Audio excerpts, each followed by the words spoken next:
하나님 말씀 함께 보겠습니다. 오늘 말씀은 빌립보서 3장 17절에서 4장 1절 말씀이 되겠습니다.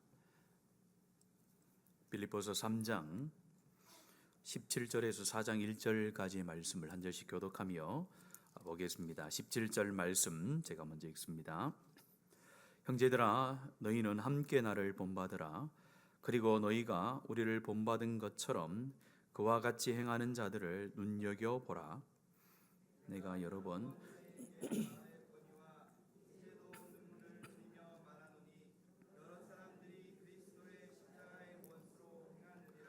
그들의 마침은 멸망이요 그들의 신은 배요 그 영광은 그들의 부끄러움에 있고 땅의 일을 생각하는지라.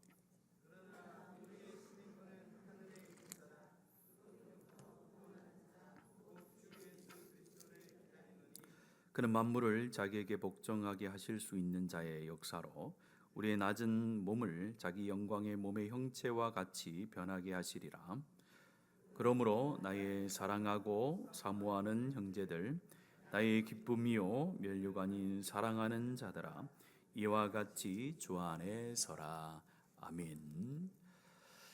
여러분들, 요즘에는 외국 여행을 많이 가다 보니까 아마 모든 분들, 또 없는 분들도 계시겠지만은 여권이라는 것을 아마 가지고 계실 것입니다. 여권은 우리나라에서 살 동안에는 그렇게 필요하지는 않습니다. 우리나라에서 우리나라 국민이라는 것을 증명해 주는 여러 신분증이 있습니다. 주민등록증이 있고 또 운전면허증이 있을 수 있죠. 그러나 외국에 나가면은 내 신분을 증명해 주는 것들이 이 여권밖에 없습니다. 그래서 여권이라는 것을 우리가 외국에 나가면은 꼭 가지고 다녀야 되지, 잊어버리면 큰일 납니다. 그 여권이라는 것은 어떻게 보면은 내 소속을 명확하게 해주는 거죠. 또 내 소속이 내 특권을 만들어 주기도 합니다. 그래서 이 대한민국 여권이 요즘에는 여권 파워가 굉장하다라고 합니다. 그래서 제가 얼핏 뉴스에 보니까 우리나라 여권 하나가 외국에서 1,000만 원 정도의 거래가 된다고 하더라고요. 그만큼 우리나라가 가지고 있는 이 국민의 그 위치가 굉장히 높다라는 거죠. 그래서 우리나라 여권을 가지고 있으면은 세계 많은 나라에 비자 없이도 입국하고 출국하고 어느 정도 기간 동안에 체류할 수 있는 그런 특권을 누린다는 것이죠. 그런 면에서 우리의 신분을 증명해 주는 것이 우리의 삶을 살아가는 데서 굉장히 중요한데, 오늘 바울 사도는 20절의 말씀에 보면은 우리의 소속이 어디 있는지를, 우리의 정체성이 어디에 속해져 있는지를 명확하게 보여주고 있습니다. 20절 말씀 같이 한 번 더 읽어볼까요? 20절입니다. 시작. 우리의 시민권은 하늘에 있는지라 거기로부터 구원하는 자 곧 예수 그리스도를 기다리노니 라고 하면서 20절의 말씀에 보면은 바울 사도가 우리의 시민권은 어디에 있다라고 이야기합니까? 하늘에 있는지라 라고 그렇게 이야기를 합니다. 그러니까 저희들이 지금 이 땅에서 살아가는 것은 내가 뭘 가지고 지금 살아가는 겁니까? 하늘의 시민권을 가지고 잠시 하나님께서 주신 인생의 길을 살아가는 것이지, 인생의 길이 이제 마치고 난 뒤에는 내 시민권이 있는 어디로 돌아가는 것입니까? 하늘로 돌아가는 삶을 살아가는 사람들이 하나님의 백성이다라고 그렇게 이야기를 하고 있습니다. 여기에서 우리가 하늘의 시민권을 가지고 있다라는 것은 단순히 우리가 생명이 끝나면은 천국으로 간다라는 그런 단순한 천국의 개념을 가지고 바울 사도가 이야기하는 것이 아니라 삶의 방향을 바꾸는 선언입니다. 다시 말해 지금 이 하늘의 시민권을 가지고 너희들이 살고 있다라고 말할 때에 지금 곧 죽어가는 사람들에게 그 이야기를 하고 있는 것이 아니라 지금 바울 사도는 빌립보 교회 성도들을 향하여, 한참 인생을 잘 살고 있는 성도들을 향하여 지금 너희들의 시민권은 하늘에 있다라고 그렇게 이야기를 하고 있다라는 겁니다.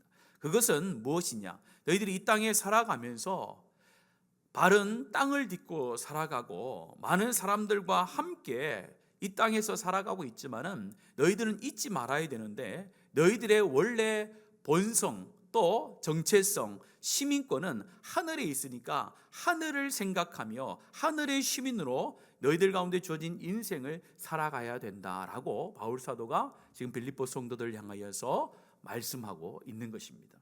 오늘 말씀을 보면서 왜 바울 사도가 하늘의 시민으로서 시민권을 가지고 살아갔냐라고 이야기했는지를 먼저 한번 살펴보기를 원하는데요.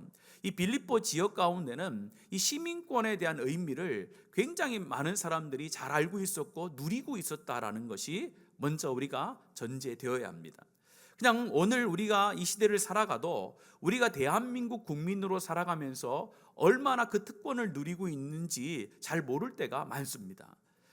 밖에 나가보면 알아요. 외국에 나가서 잠시 살고 오신 분들은 이 대한민국에서 대한민국 국민으로 살아간다는 것이 얼마나 복되고 좋은 것인지를 아는데 밖에서 살아보지 않으면 잘 모를 때가 있거든요. 그런데 오늘 빌립보 교회의 성도들은 이 시민권이라고 이야기했을 때 첫 번째 떠오르는 이미지가 로마 시민권이었거든요. 빌립보 지역은 마게도니아 지역에서 중심을 이루고 있는 도시로서 이 로마 시민권을 가지고 있는 사람들이 많이 거주하는 지역이었습니다. 로마밖에 로마라는 별명을 가지고 있는 도시가 빌립보 도시였거든요. 거기에 보면은 거의 20년 정도 군대에서 복무하고 나와서 큰 공을 세운 사람들이 로마 시민권을 얻어서 정착하며 살도록 마련한 곳이 빌립보라는 도시였고, 또 많은 사람들이 큰 돈을 주고 또 로마 시민권을 사서 빌립보 지역에도 살고 있었습니다. 그러다 보니까 이 빌립보 사람들에게 로마 시민권을 가지고 있다라는 것은 크게 뭐 여러 가지 이야기를 안 해도 감각적으로 다가오는 로마 시민권 그거 엄청난 거지라는 그런 체감을 할 수 있었던 것입니다. 그런 사람들 가운데 지금 이야기하는 거예요. 너희들이 로마 시민권을 가지고 지금 빌립보에서 살고 있는데 너희들이 누리는 것이 얼마나 많느냐, 로마 시민으로 살아간다는 것이 너희들이 얼마나 큰 복이냐, 그것을 먼저 전제하면서 너희들 로마 시민권보다 더 좋은 시민권이 있는데 그것은 바로 너희들 가운데 예수 그리스도의 보혈로 주어진 어느 나라의 시민권이요? 하늘나라의 시민권이 너희들 가운데 있다.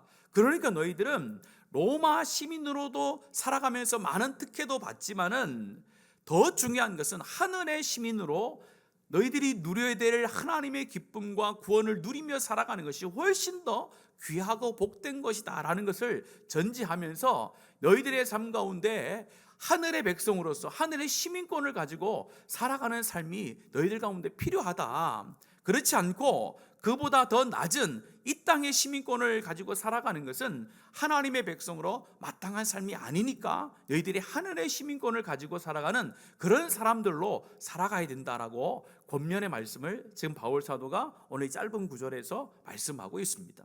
오늘 읽었던 본문의 말씀을 통해서 이 하늘의 시민권을 가지고 있는 자가 이 땅의 인생을 살아가면서 어떤 삶을 살아가야 되는가 명확하게 세 가지를 보여주고 있는데요. 첫 번째가 바로 17절에 있는 것처럼 누구를 따라갈 것인가를 분명히 해야 된다는 겁니다.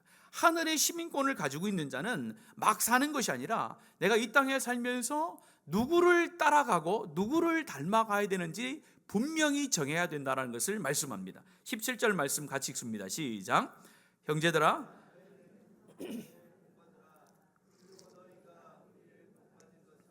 그와 같이 행하는 자들을 눈여겨보라. 먼저 형제들아 라고 하면서 너희는 함께 나를 본받으라 라고 이렇게 얘기합니다. 나를 본받으라 라고 할 때 이 본받는다라는 것은 대충 따라한다 라는 개념이 아니에요. 대충 따라한다라는 개념이 아니라 이것은 제자도의 개념입니다. 스승의 삶과 스승의 삶의 방향과 가치에 내가 온전히 따라간다라는 표현이 본받는다라는 표현이에요. 그냥 유행을 따라간다라는 개념이 아니라 내가 모시고 있는 스승이 가지고 있는 삶의 목적과 방향과 모든 삶의 그런 가치들을 내가 그대로 내 몸에 받아들여서 나도 그 스승과 같이 그 길을 따라서 간다라는 개념이 본받는다라는 개념입니다. 여기에서 나를 본받으라라고 했을 때에 이 바울 사도가 그러면은 얼마나 교만한 사람이기에 나를 본받으라고 했을까? 아니면은 사람을 섬기듯이 하나님을 섬기는 것이 아니라 사람을 섬기는 마음으로, 사람을 숭배해야 된다는 마음으로 나를 본받으라라고 이야기했을까? 결코 그런 것이 아니죠. 바울 사도가 여기에서 나를 본받으라라고 했을 때는 굉장한 자신에 대한 하나님 앞에서의 정직함이 있었다라고 볼 수가 있습니다. 왜냐하면은 여러분들, 만약에 제가 여러분들에게 설교를 할 때에 여러분들의 삶은 나를 본받아야 됩니다, 나를 본받아야 됩니다라고 이야기할 때에 내가 과감하게 그렇게 용기 있게 이야기할 수 있겠습니까? 못하겠죠. 제가 설교를 할 때마다 설교자들은 늘 딜레마에 빠집니다. 왜냐하면 설교한 대로 100% 그렇게 살아갈 수 없는 연약한 인생인데 하나님의 말씀이 있기 때문에 그 말씀을 선포해야 돼요. 그럼 여러분들이 나를 따르십시오라고 제가 이야기했을 때에 저를 졸졸졸 따라다니면서 목사님 저거 말씀하고 다른데? 저래 살면 안 되는데? 만약 이렇게 따라다니는 사람이 있다라고 생각해 보세요. 제가 어떻게 설교를 하고 어떻게 제가 말씀을 전하겠습니까? 오늘 바울 사도가 이야기하는 나를 본받으라는 것은 바울 사도 자체 자기를 이야기하는 게 아니라는 거예요. 그게 아니라 바울 사도가 교만하고 바울 사도가 그 콧대가 하늘을 찔러서 그렇게 이야기한 것이 아니라, 여러분들 고린도전서 11장 1절과 이 말씀을 같이 봐야 됩니다. 같이 한번 읽겠습니다. 시작. 내가 그리스도를 본받는 자 된 것 같이 너희는 나를 본받는 자가 되라는 거예요. 그러니까 나를 본받으라고 했을 때에 바울 자신의 그 모습, 그걸 보면서 본받으라 그렇게 표현한 것이 아니라 바울 사도가 누구를 본받는 모습을 본받으라는 거예요? 그리스도를 본받아 가는 그 모습을 보면서 너희들도 나와 같이 누구를 본받으라는 거예요? 그리스도를 본받아 살아라라는 표현이 오늘 나를 본받으라라는 이 짤막한 구절 속에 포함되어져 있는 내용입니다. 바울 사도는 자기를 자랑한 사람이 아니에요. 늘 자기의 연약함을 자랑하고 자기의 결핍을 자랑하고 자기의 연약함을 자랑으로 생각하며 살았던 사람입니다. 그 사람이 지금 빌립보 성도들을 향하여 너희들은 나를 본받으라고 했을 때에 나라는 그것이 나 자신의 모습이 아니라 내가 힘써서 그리스도를 닮아가고자 하는 그 마음과 그 모습을 너희들도 닮아서 그 길을 갔으면 좋겠다라고 지금 바울 사도가 이야기를 하고 있다라는 것입니다. 왜 그렇습니까? 오늘 여기에서 바울 사도가 예수님을 본받으라라고 이렇게 이야기할 수도 있잖아요. 근데 왜 굳이 예수 그리스도를 본받아 가는 나를 본받으라고 이야기했을까요? 당연한 거죠. 그거는 오늘 제가 여러분들 가운데 예수님을 본받아 살아가십시오라고 했을 때에 여러분들 예수님을 눈으로 볼 수가 없는 거예요. 그래서 제가 예수님을 본받아 따라갑시다라고 하면은 그 예수님을 본받는다라는 것은 뭘 따라갑시다라는 것이 내포되어져 있는 것입니까? 하나님의, 예수님의 말씀이죠. 예수님의 행하심이 기록되어져 있는 하나님의 말씀을 따라서 살아갑시다라는 것을 제가 오늘 이 시대에 예수님을 따라갑시다, 예수님을 본받읍시다라고 이야기할 수가 있습니다. 그러나 이 당시 바울 사도가 로마에 오게 있으면서 이 빌립보서를 기록할 때만 해도 온전한 성경이 기록되거나 또 온전한 성경이 많은 사람들 가운데 읽혀지지 않는 그런 시대였단 말이에요.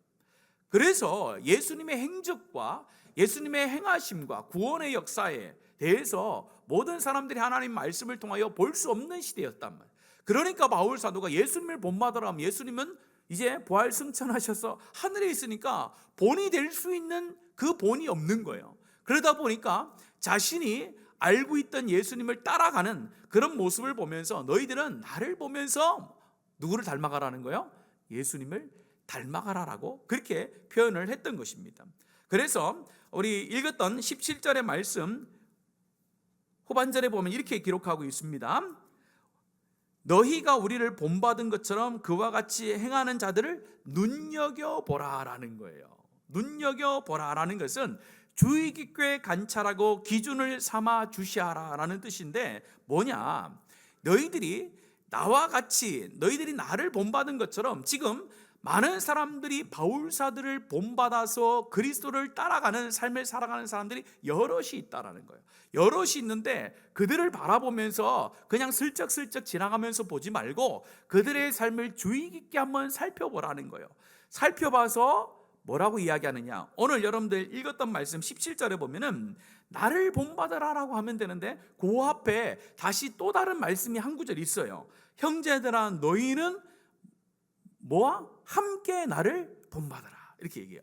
함께 나를 본받으라라는 것은 예수님을 본받는 삶을 살아가는 사람들은 어떤 한 사람만 본받는 것이 아니라 서로 가운데 예수 그리스도를 살아가는 삶을 눈여겨보면서 서로 가운데 누구를 닮아가는 것이 필요하다는 거예요? 예수님을 닮아가는 것이 필요하다는 거예요. 그래서 함께 나를 본받으라라고 그렇게 바울 사도가 이야기하는 겁니다.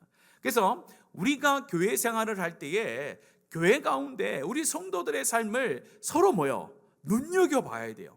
눈여겨보면서 보는 거예요. 우리 강 집사님 저렇게 살면 안 되는데, 이렇게 보라는 말이 아니에요. 그게 아니라 예수님을 닮아가는, 예수님을 따라가는 자의 삶이 있다면은 그들의 삶을 잘 보라는 거예요. 잘 보고 나도 저 사람이 예수님을 따라가듯이, 저 사람이 하나님의 말씀에 순종하며 살아가듯이 나도 저런 모습을 따라가고 싶다라는 그런 도전을 받고 서로 가운데 그런 도전을 주면서 누구를 닮아가는 거예요? 예수님을 닮아가는 공동체가 교회 공동체다는 거예요. 바울 사도가 자주 쓰는 단어가 있는데 그 중에 아마 가장 빈도수가 높다라고 할 수 있는 여러 단어가 있는데 그 중에 단어가 뭐냐면요, 함께라는 단어와 서로라는 단어예요. 그래서 바울 사도는 항상 교회를 향하여서 편지를 쓸 때에 함께라는 단어와 서로라는 단어를 굉장히 많이 씁니다. 그래서 교회는 어느 한 사람에 의해서 조직화되거나 한 사람에 의해서 이끌어져 가는 그런 교회가 아니라는 거예요. 세워지는 교회가 아니라 어떻게 해요? 서로 함께 세워져 가는 것이 교회다라는 것을 바울 사도는 굉장히 강조하는 거예요. 그런 의미에서 저와 여러분이 각 교회로서 하나님 앞에서 성장하고 성숙하는 길은 함께 서로 눈여겨보면서 하나님을 닮아가고 예수 그리스도를 본받는 자의 삶이 있다면 그 삶을 서로 따라가는 것이, 닮아가는 것이 하나님이 원하는 삶이다라고 말합니다. 로마서 8장 29절의 말씀에 보면은 성경에서 이렇게 이야기합니다. 같이 한번 읽습니다. 시작. 하나님이 미리 아신 자들을 또한 그 아들의 형상을 본받게 하기 위하여 미리 정하셨으니, 여기까지 읽습니다. 하나님께서 미리 우리 아들을 선택하여 주셨는데 그 아들의 형상을 본받게 하기 위하여 우리를 구원해 주셨다는 거예요. 구원받는다라는 것은 단순히 이 땅의 삶에서 천국으로 옮겨간다라는 표현보다는 그것은 1차적인 거고, 또 우리 하나님께서 원하시는 것이 있는데 닮아감이 필요하다는 거예요. 제가 반복적으로 이야기한 것이 있습니다. 만약에 닮아감, 성화의 삶을 하나님께서 우리 가운데 요구하지 않는다면 우리가 나는 예수님을 믿습니다라고 고백할 때에 우리의 생명이 어떻게 된다는 거예요? 끊어져야 되는 거예요. 나 예수님 믿습니다. 그래, 너는 이제 인생에서 모든 것이 끝났다. 너는 천국으로 옮겨가라면 우리 목숨이 끝나야 돼요. 그러나 우리가 예수님을 믿어도 우리의 인생은 이 땅에서 계속 지속되는 거예요. 그 지속되어지는 인생을 주셨다라는 것은 뭡니까? 너는 이 땅에서 구원받은 자로서 이제 천국의 백성으로, 하늘의 시민으로서 누구를 닮아감이 필요하다는 거예요? 그리스도를 닮아감이 필요하다는 것을 늘 강조하셨어요. 또 마가복음 1장 17절에 보면 우리가 잘 아는 말씀입니다. 함께 읽습니다. 시작. 예수께서 이르시되 나를 따라오라. 내가 너희로 사람을 낚는 어부가 되게 하리라 하시니라. 여기에서 예수님께서 제자들을 부르실 때에 나를 따라오라라고 했을 때에 이 나를 따라온다라는 것은 단순한 이동이 아니에요. 단순한 이동이 아니라 삶의 전환을 말하는 거예요. 이전의 삶, 이 땅의 시민군으로 살아가는 삶에서 하늘의 시민의 삶으로 이제 삶의 전환을 하나님께서, 예수님께서 요구하시는 말씀이지, 단순히 나를 쫓아다니라는 그런 이동을 의미하는 것이 아니라 삶의 변화와 삶의 전환을 의도적으로 말씀하신 것이 나를 따라오라라는 표현 가운데 다 포함되어져 있는 것입니다. 우리가 앞에서 살펴봤듯이 빌립보서 2장 5절의 말씀에 이런 표현이 있어요. 같이 한번 읽습니다. 시작. 그렇죠. 우리 안에 마음을 품어야 되는데 세상의 마음이 아니라 누구의 마음을 품어야 되는 거예요? 그리스도 예수의 마음을 품는 거예요. 그리스도 예수의 마음을 품는다는 건 마음으로부터 변화되어져서 그리스도를 닮아가는 삶이 시작이 된다라고 말을 하고 있습니다. 이처럼 저와 여러분이 살아가면서 그리스도를 닮아가는 삶을 살아가야 돼요. 그리스도를 닮아가는 삶이 하늘의 시민의 첫 번째 하나님이 요구하시는 삶이라는 거예요. 또한 우리는 그리스도를 닮아가면서 하나님의 말씀에 순종하면서 서로 가운데 본이 되어지는 삶을 살아가야 되는 거예요. 여러분, 눈길을, 요즘 눈이 와서 요즘 어려움을 당하는 분들이 많은데, 여러분 밑에 지방, 특별히 우리 진해에서도 웅천은 참 눈이 안 와요. 참 특이하더라고요. 제가 이제 내서부에서부터 쭉 넘어오잖아요. 고속도로를 타고 내서에 눈이 많이 와요. 마산에 오면 조금 와요. 진해 오면요 눈도 없어요. 진해 오면 따뜻해요. 죄송합니다. 진해 오는 게 아니라 웅천 오면 따뜻해요. 그만큼 웅천은 눈이 잘 안 와요.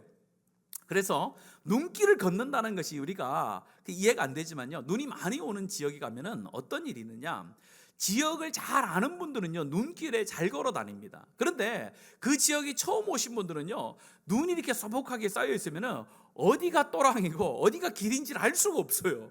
그래서 가다가 여러분들 길이 아닌 곳을 짚어서 우리로 이야기하는 또랑에 빠져보신 적이 있습니까? 저는 몇 번 있거든요. 얼마나 혼난지 몰라요. 너는 그렇게 다니면서 왜 그 길로 갔냐고. 눈이 오면요 누군가의 발자국이 있으면요 그 발자국을 따라가는 것이 제일 안전하잖아요. 어떻게 보면 그런 의미가 있는 거예요. 우리가 서로 가운데 본이 된다라는 거, 예수님을 닮아간다라는 것은 내 앞선 선배들이 그 갔던 그 길, 예수님을 닮아가는 그 길이 있다면은 그 발걸음을 하나하나씩 따라가는 거예요. 그러면요 그 끝에 누가 계신 거예요? 예수 그리스도가 계시다는 거예요. 그래서 서로 이제는요 그런 말을 좀 많이 들었으면 좋겠습니다. 야, 나는 집사님 보니까 우리 권사님 보고 장로님 보고 우리 성도님 보니까 야, 나도 그걸 좀 따라하고 싶다. 따라하다 보면요 그것이 자기의 것이 되는 거예요. 저도 어릴 때 학교에 다니면서 공부를 하면서 공부를 잘하는 친구들이 꽤 많더라고요. 그래서 어떻게 하면 공부를 잘할 수 있을까 하다가 그 친구가 공부하는 방법을 유심히 봤어요. 영어 단어는 이렇게 외우고 수학은 이렇게 연습장을 접어서 이렇게 쓰고 나중에 또 풀고, 이런 어떤 노하우들이 있더라고요. 그래서 저도 그것을 따라해 본 적이 있거든요. 그런 거예요. 우리가 신앙생활에도 저분을 보면서 참 모범적이다, 참 그리스도를 따라가는 삶으로 참 우리가 본받을 뿐이다 라고 했던 분들이 우리 교회 가운데 참 많아지기를 축복합니다. 그래서 여러분들 주위를 보면서 우리 교회는 주위를 자세히 돌아보면 정말로 예수님을 따라가고 또 예수님을 따라가고자 하는 열정이 정말 많은 사람들이 이곳에 가득하구나, 그런 우리의 소문이 날 때에 우리 교회가 하나님 보실 때에 아름다운 교회, 하나님 안에서 천국의 시민권을, 하늘의 시민권을 가지고 살아가는 하나님의 사람들이 모인 곳이구나라는 그런 하나님의 칭찬을 받게 될 줄로 믿습니다. 그래서 여러분들 그런 기대를 품으셨으면 좋겠어요. 우리 교사들 많으신데 교사들은 우리 여러분 가르치는 학생들이 나는 선생님처럼 신앙의 삶을 살고 싶다라는 그런 고백을 들었으면 좋겠고, 또 셀 리더들은 뭐예요? 셀원들을 통해서 나는 우리 셀 리더처럼 저렇게 신앙생활하면 너무 좋겠다, 참 저거 닮고 싶다라는 그런 마음을 심어줬으면 좋겠고, 또 우리 교회 가운데서 중직을 맡고 있는 우리 집사님, 권사님, 장로님들은 우리 성도들이 바라봤을 때 저분처럼 신앙생활하는 것이 진짜 예수님을 닮아가는 거구나, 나도 저분의 모습을 보면서 좀 따라하고 싶다라는 그런 도전을 줄 수 있는 그런 하나님의 사람들이 되어지기를 예수님의 이름으로 축복합니다. 두 번째, 우리 하늘의 시민권을 가지고 있는 자는 무엇을 경계하며 무엇을 멀리하며 살아가야 되는지 명확해야 된다는 거예요. 오늘 말씀 18절 말씀 먼저 읽습니다. 시작.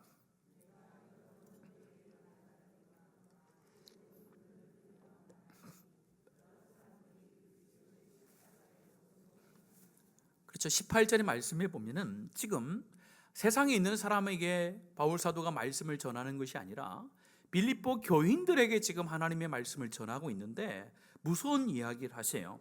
내가 여러 번 너에게 말하였거니와 이제도 눈물을 흘리면서 말한다는 거예요. 실제적으로 바울 사도가 눈물을 흘렸다는 거죠. 그러면서 마음속에 가슴이 찢어지는 그런 마음으로 지금 이 말을 다시 반복적으로 계속하고 있는데, 교회 안에 어떤 사람들이 있다라는 거예요? 여러 사람들이 그리스도의 십자가의 원수로 행한다라는 거예요. 교회 안에 하늘 시민으로 하나님께서 택하여 주셨는데, 하늘 시민으로 살아가지 않고 여러 사람들이 십자가에 뭐로 살아가는 거예요? 원수로 살아가는 사람들이 교회 안에 있음을 보면서 내가 지금 여러 번 눈물을 흘리면서 마음 아파하면서 지금 이 편지를 지금 쓰고 있다라고 이야기를 합니다.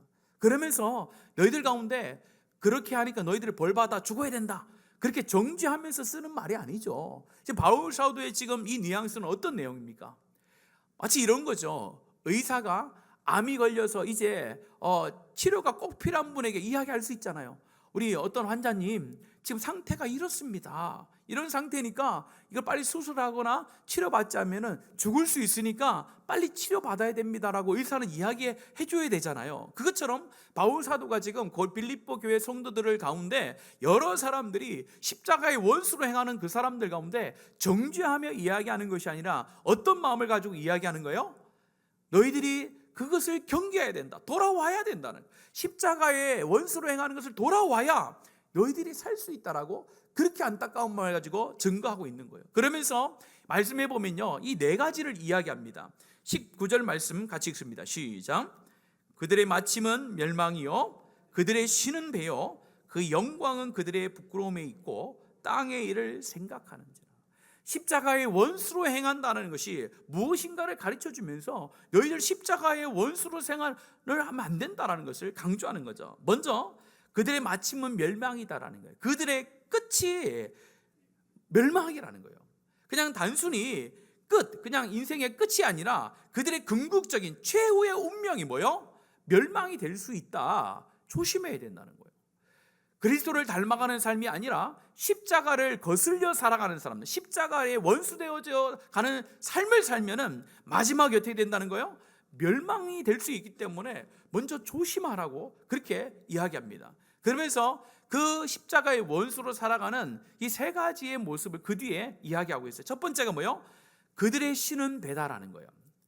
배라는 거, 이걸 얘기하는 겁니다. 인간의 배를 이야기하는데 단순히 인간의 배를 이야기하는 것이 아니라 의미하는 것이 있죠. 욕망이라는 거예요. 욕망이 주인된 삶이 바로 십자가의 원수된 삶이라는 거라고 강조하는 거예요.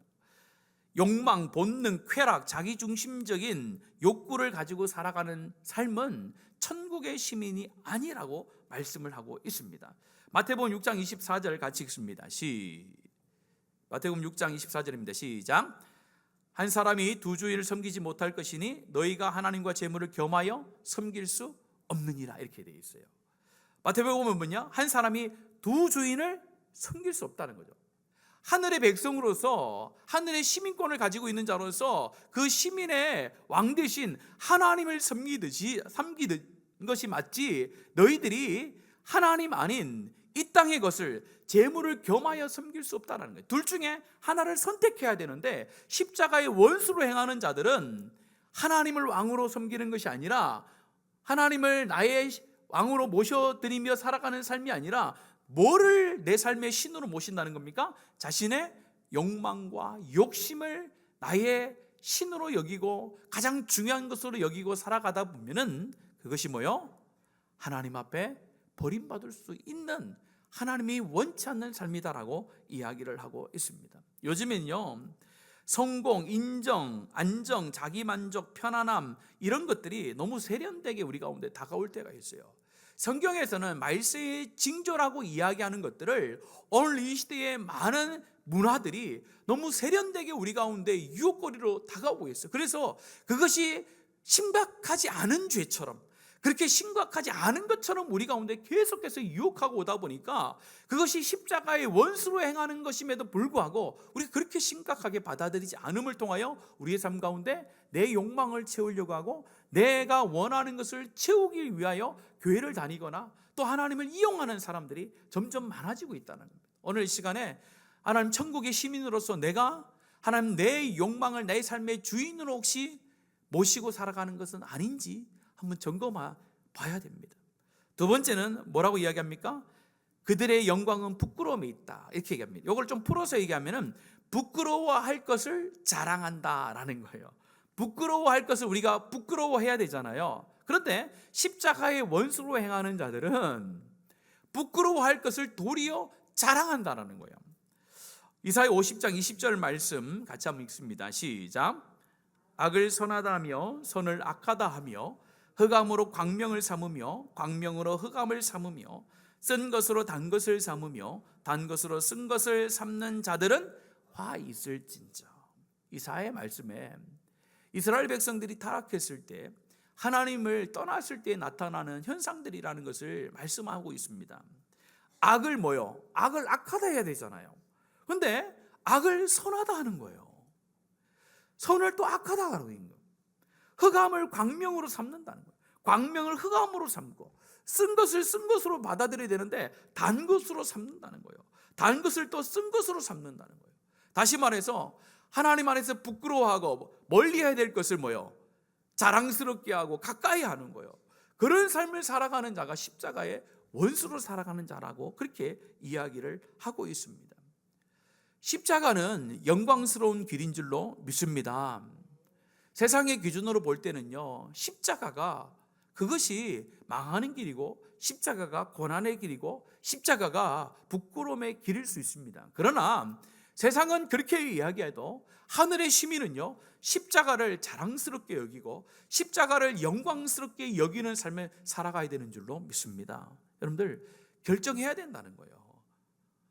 하나님 안에서 내가 십자가를 즐거워하며 영광스럽게 여겨야 될 것을 여겨야 되고, 세상에서 주는 부러워할 만한 것들이 도리어 하나님 앞에서 부끄러울 것이 있다면 그것을 부끄러움으로 영광스럽지 않은 것으로 우리가 받아들여야 되는 것이지, 세상에서 이야기할 때에 그것이 영광스럽다, 자랑스럽다고 해서 그걸 다 받아들여서는 안 된다라고 말씀합니다. 마지막 세 번째는 어디 일을 생각한다라고 합니까? 땅의 일을 생각하는지라. 우리는 이 땅에 발을 딛고 이 땅에 살아가지만은 우리의 생각은 어디에 머물러야 된다고요? 하늘에 머물러야 될 줄로 믿습니다. 하늘에 머물러든다는 것은 뭘 말할까요? 늘 천국을 생각한다, 뭐 그런 의미도 되겠지만요, 여기에서 땅의 일을 생각한다, 하늘의 일을 생각한다라고 이렇게 표현을 할 때에 땅의 일이라는 것은 뭡니까? 지금 여기 당장 유익을 얻는 거예요. 이 땅에서 당장 유익을 얻는 것을 땅의 것을 생각한다라는 거예요. 하늘의 것을 생각한다는 건 뭡니까? 영원한 것, 하나님 앞에서의 심판을 생각하는 거예요. 부활에 생각하는 거, 예수님의 재림을 생각하는 거예요. 하나님 나라를 생각하는 거예요.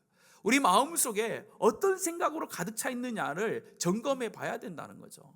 내가 살면서 지금 이곳에서 이 땅에서 당장 누리는 유익만을 보며 살아가느냐, 그렇지 않고 이 땅의 삶이 아닌 하늘의 삶을 생각하며 살아가느냐, 하늘의 영광스러운 삶을 우리가 기대하며 살아가느냐, 그것이 중요하다는 거예요.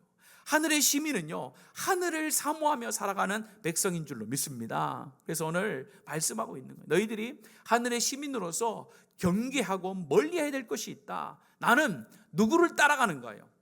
하나님을 따라가는가, 내 욕심을 따라가는가를 먼저 점검해 보라는 거예요. 또한 나의 신이 뭐냐, 나의 관심이 뭐냐는 거예요. 내가 가장 중요하게 여기는 게 뭐냐는 거예요. 하나님이냐, 아니면 이 세상에 주는 편안함이냐, 안락함이냐, 그걸 먼저 따져보라는 거예요. 내가 이 땅에서의 일을 생각하고 하늘의 일을 생각하지 않는 것은 아닌지 내 생각도 점검해 보라고 이야기합니다. 그래서 하늘의 시민은 하늘을 생각하며 하늘의 하나님과 함께 이 땅의 삶을 하루하루 살아가는 그런 삶이 하나님이 원하는 하늘 시민의 삶인 줄로 믿습니다. 마지막 세 번째 한번 살펴볼 것은요, 20절부터 4장 1절을 통하여 알 수 있는데, 우리가 이 땅에 살면서 앞에서 말씀드렸듯이 어디를 바라보고 뭘 기대하며 살아가는가가 굉장히 중요하다는 거예요. 먼저 오늘 말씀해 보면 우리의 시민권이 하늘에 있다라고 이야기하면서 뭘 바라봐야 되느냐, 20절 말씀 같이 한번 읽습니다. 시작. 그러나 우리의 시민권은 하늘에 있는지라 거기로부터 구원하는 자 곧 예수 그리스도를 기다리노니. 예수 그리스도를 기다린다는 것은 뭘 기다린다는 거예요? 예수 그리스도의 재림을 기다리는 삶.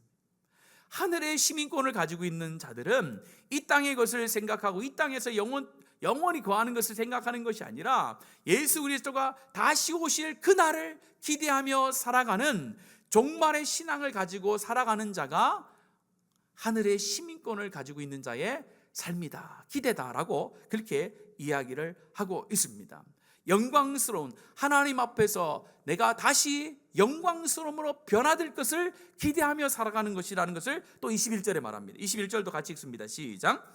그는 만물을 자기에게 복종하게 하실 수 있는 자의 역사로 우리의 낮은 몸을 자기 영광의 몸의 형체와 같이 변하게 하시리라. 20절과 21절의 말씀에 보면은 하늘의 시민권이 있다라고 이야기하면서 두 가지를 바라보며 살아가는 삶이 하나님이 원하는 삶이다라는 거예요. 첫 번째 뭐예요? 예수 그리스도의 재림을 바라보고 사는 삶이다라는 거예요. 여러분은 예수 그리스도의 재림을 기대하십니까? 여러분, 왜 재림이라고 그러면요, 이단들이 너무 많이 써가지고 교회는요 재림을 강조해야 돼요. 재림의 때를 강조해야 우리 가운데 뭐가 있습니까? 진정한 소망이 생기거든요. 우리는 이 땅에 소망을 두고 살아가는 자들이 아니잖아요. 하늘의 소망을 두고 가는 자는, 하늘의 소망을 두고 살아가는 우리는 그 소망이 이루어지는 날이 언제입니까? 예수 그리스도가 이 땅에 다시 오시는 날이 우리의 소망이 이루어지는 날이에요. 그러니까 우리는 뭘 기대하는 거예요? 주님 오실 그날을 기대하며 살아가는 거예요. 주님 오신 그날을 기대하며 살아간다는 것은 이단들이 이야기하는 것처럼 이 땅의 삶을 포기하고 이 땅의 삶을 다 버리고 그냥 살아가는 삶을 말하지 않습니다. 성경에서 말하는 재림을 기다리라는 삶은 뭡니까? 더 인내하는 거예요. 더 충성하는 거예요. 하나님 앞에 설 날을 기억하면서 마지막 심판대 앞에 섰을 때에 내가 부끄럽지 않도록 이 땅의 삶은 뭐예요? 내가 더 열심을 다하여 살아가는 삶이 재림을 기다리는 삶이지, 예수 그리스도가 재림하니까 모든 게 필요 없다, 아무것도 필요 없다, 그렇게 살아가는 삶이 아니다라는 겁니다. 또한 두 번째 뭐예요? 변화된 삶을 기대하는 거예요. 지금 우리의 삶은 연약한 삶이요 부족한 삶이지만은 주님께서 영광스러운 삶으로, 영광스러운 모습으로 우리를 변화시켜 주실 거라는 그 기대를 가지고 이 땅을 살아가는 것이 하나님께서 원하는 삶이라는 거예요. 이 땅에서도 성화의 삶을 우리가 추구하며 살아갑니다. 그러나 순간순간 넘어지잖아요. 온전한 성화는 이 땅에서 불가능한 거예요. 그러나 우리는 소망합니다. 주님 다시 오시는 그날에 우리의 몸이 영화로운 몸이 되어 하나님과 함께 영원토록 함께할 그 몸이 될 줄로 믿습니다. 그걸 기다리라는 거예요. 여기서 기다리라는 것은요 단순히 시간적인 의미가 아닙니다. 기다린다는 것은 간절하다, 소망을 품다, 지속적으로 기다린다라는 거예요. 군인이 위험에 처했을 때에 지원군을 기다리듯이, 신부가 신랑을 기다리듯이, 파수꾼이 새벽을 기다리듯이 간절함을 가지고 기다리는 것이 오늘 말씀에서 말하는 기다린다라는 표현 가운데 있습니다. 저와 여러분이, 우리는 이 땅에서 언제 우리 인생이 끝날지 모릅니다. 그러나 우리가 인생이 끝나는 그날까지는 뭘 사모합니까?